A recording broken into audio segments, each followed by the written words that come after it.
আজকে বানিয়েছি একদম নতুন স্টাইলে সিম আলু ভর্তা। সিমের মিষ্টি ফ্লেভার আর নতুন আলুর নরম মাখনের মতো টেক্সচার।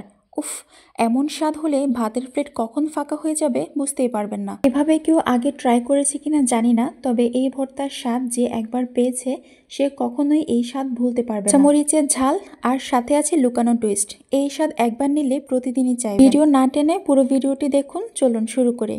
তার জন্য আজকে এখানে নিয়েছি আমি প্রায় 200 গ্রামের মতো সিম। এই সিমটার নাম কি সেটা আমি জানি না, তবে এই সিমটা বেশ মজা হয়। একদম কচি দেখে আমি এখানে সিমগুলো নির্বাচন করেছি ভর্তাটা তৈরি করার জন্য। কচি সিমের ক্ষেত্রে যেটা হয়, আঁশ ছাড়ানো যায় না, কিন্তু রান্নার পর ঠিকই আঁশগুলো বের হয়ে আসে।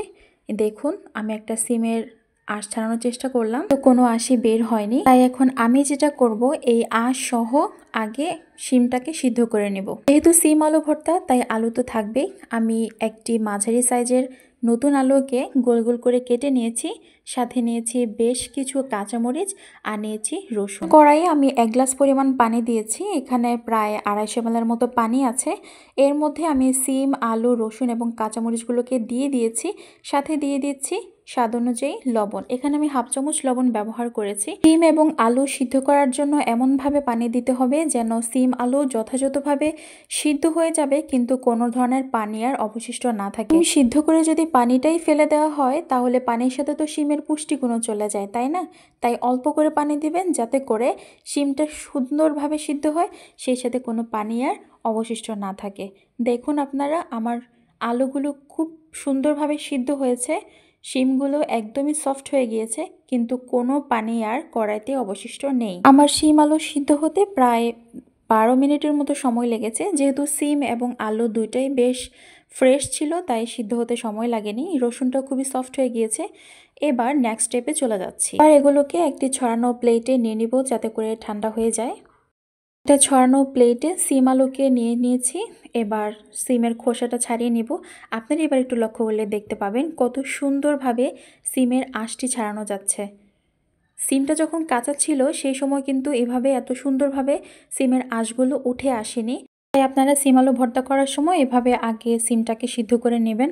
অবশ্যই কচি সিমটা নির্বাচন করবেন, আর সিমের ভিতরে কিন্তু পোকা থাকে।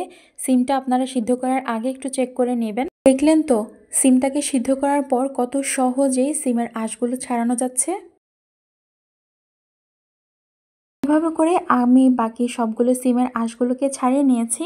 আর এরই মাঝে ভর্তার সবগুলো উপকরণ খুব সুন্দরভাবে ঠান্ডা হয়ে গিয়েছে। এবার একটি মিক্সার জারে নিয়ে নিলাম। এগুলোকে এবার ব্লেন্ড করে নেব। আপনারা যদি শিলপাটায় বাটতে চান সেটাও করতে পারেন। যেহেতু আমার কাছে শিলপাটা নেই তাই আমি এগুলোকে ব্লেন্ডারে ব্লেন্ড করে নেব। একে একে সবগুলো দিয়ে দিলাম।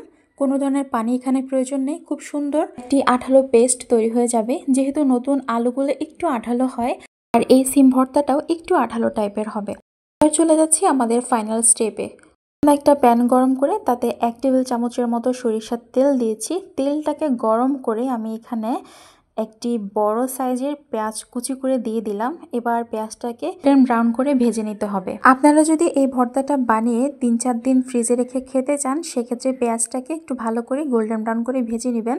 তা না হলে যদি পেঁয়াজে কাঁচা গন্ধ থেকে যায় তাহলে আপনাদের ভর্তাটা নষ্ট হয়ে যাবে। যেহেতু আমি ভর্তাটাকে সংরক্ষণ করব না তাই পেঁয়াজটা কিছুটা সফট হয়ে এলে আমি সিদ্ধ করে রাখা গুলো দিয়ে অনবরত নেড়েচেড়ে নেব। ভর্তা একটি সুন্দর কালার আনার জন্য আমি এখানে 1/2 টিস্পুনের মতো হলুদ গুঁড়ো ব্যবহার করেছি। এটা শুধুমাত্র কালারের জন্য।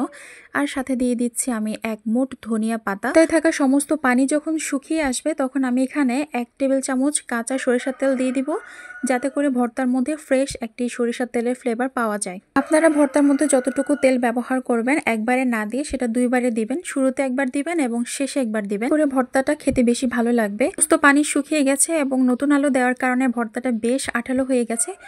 এই মুহূর্তে আমি এটাকে নামিয়ে নিচ্ছি। হয়ে গেল আমার মজাদার শিম আলু ভর্তা। শিম ভর্তা তো অনেকভাবে করা যায়, তবে এবার এইভাবে একটু ট্রাই করে দেখুন। কথা দিচ্ছি স্বাদ আপনাদের মুখে লেগে থাকবে। গরম ভাতের সাথে এই ভর্তা দিয়ে আপনি আনলিমিটেড ভাত খেতে পারবেন। আর ভর্তার রেসিপিটা আপনাদের কেমন লাগলো অবশ্যই কমেন্ট করে জানাবেন। ভিডিও ভালো লাগলে চ্যানেল সাবস্ক্রাইব করবেন। ধন্যবাদ সবাইকে।